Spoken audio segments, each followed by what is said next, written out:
নমস্কার বন্ধুরা, দিতির রান্নাঘর উইথ ব্লগ চ্যানেলে আপনাদের প্রত্যেককে স্বাগত। আজকে আপনাদের সাথে শেয়ার করব চিংড়ি মাছ দিয়ে কচুর শাক। তো আমি গ্যাসে কড়াই বসিয়ে দিয়েছি আর কড়াইটাও গরম হয়ে গেছে। এবার আমি কড়াইয়ের মধ্যে দিয়ে দিচ্ছি সর্ষের তেল।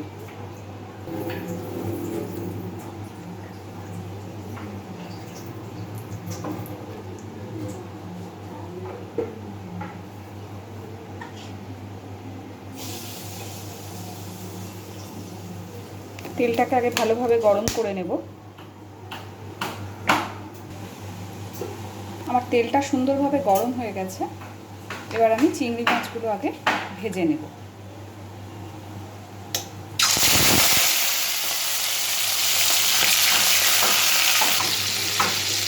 চিংড়ি মাছ যখন জাস্ট সামান্য একটু লবণ দিয়ে চিংড়ি মাছগুলো ভালো করে ভেজে নেব।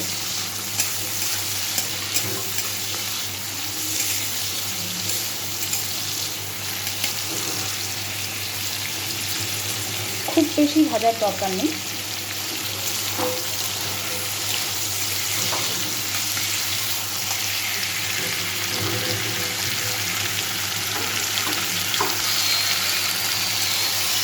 এবার ভাজা চিংড়ি মাছগুলো তুলে নেব।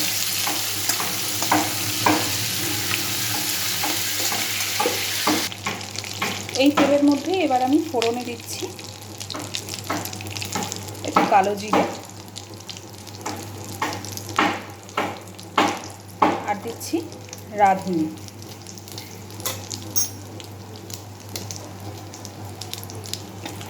ফোড়নটা থেকে একটা গন্ধ বেরোতে শুরু হলে এবার দিচ্ছি বেশ কিছুটা থেতো করে রাখা রসুন,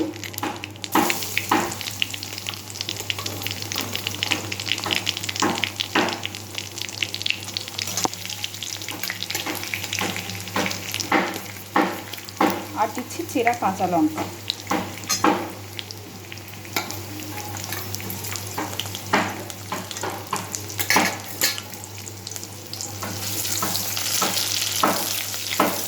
কাঁচা লঙ্কা আর রসুনটাকে একটু ভেজে নেব।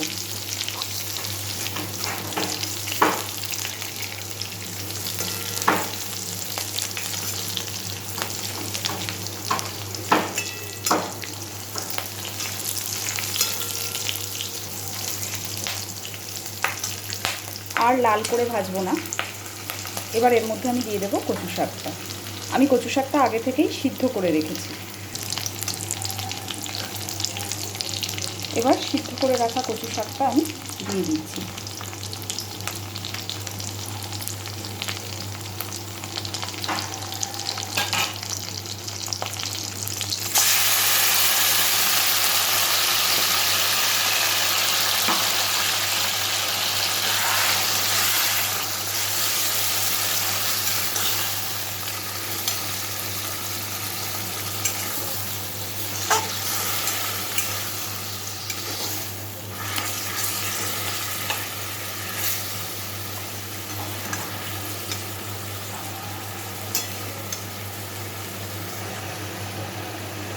এবার দিচ্ছি পরিমাণ মতন লবণ। আমি চিংড়ি মাছ ভাজার সময়ও লবণ একটু ব্যবহার করেছি, তাই লবণটা একটু বুঝেই দেব।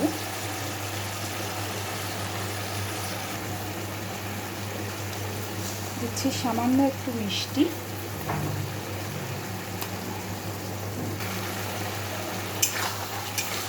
চিনিটা আপনারা আপনাদের স্বাদ অনুযায়ী দেবেন, যদি মনে হয় তাহলে স্কিপ করতেও পারেন।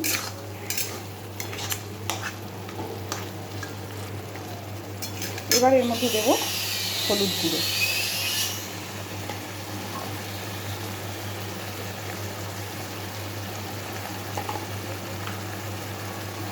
খুব ভালোভাবে মিশিয়ে নেব। আমি কিন্তু আর কোনো মশলা বা কিছুই ব্যবহার করব না। ঢাকা দিয়ে দিয়ে এবার কচু শাকটাকে মাঝে মধ্যে একটু নাড়াচাড়া করে দেব।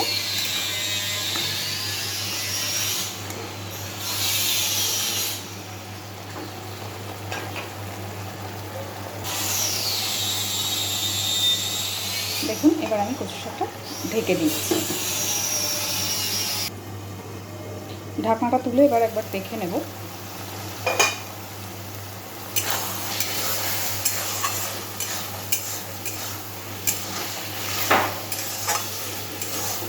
জলটা শুকিয়ে আসছে, আস্তে আস্তে তেল বেরোতে শুরু হয়েছে।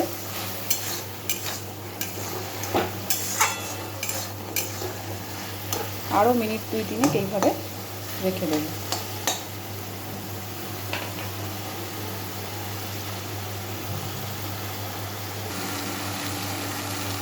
অনেকটাই হয়ে এসেছে, তেল বেরোতে শুরু করেছে। এইবার আমি এর মধ্যে ভেজে রাখা চিংড়ি মাছগুলো দিয়ে দিচ্ছি।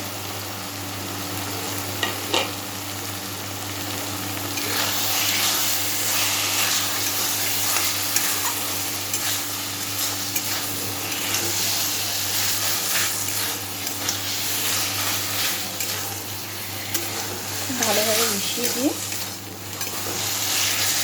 গ্যাসের ফ্লেমটাকে এবার একদম কমিয়ে দিয়ে মিনিট 5 এটাকে এইভাবেই রেখে দেবো। যতটা ভালোভাবে জলটা শুকিয়ে যাবে খেতে ততটাই ভালো হবে।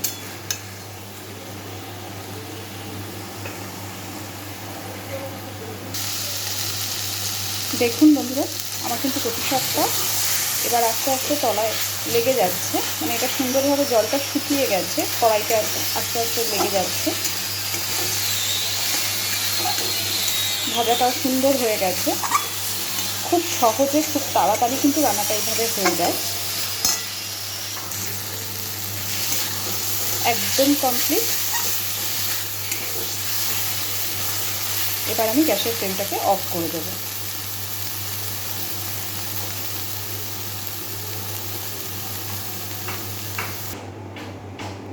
এই যে বন্ধুরা, আমার রান্নাটা একদম রেডি অ্যান্ড সার্ভড। একদম সহজভাবে আজকের রান্নাটা দেখিয়েছি। অবশ্যই বাড়িতে একবার ট্রাই করবেন। গরম ভাতে ভীষণ ভালো লাগবে। আর ট্রাই করে কেমন লেগেছে আমাকে জানাতে ভুলবেন না। আমার পাশে থাকবেন। যদি রান্নাটা ভালো লেগে থাকে আমার চ্যানেলটাকে লাইক, শেয়ার এবং সাবস্ক্রাইব করতে ভুলবেন না। ধন্যবাদ।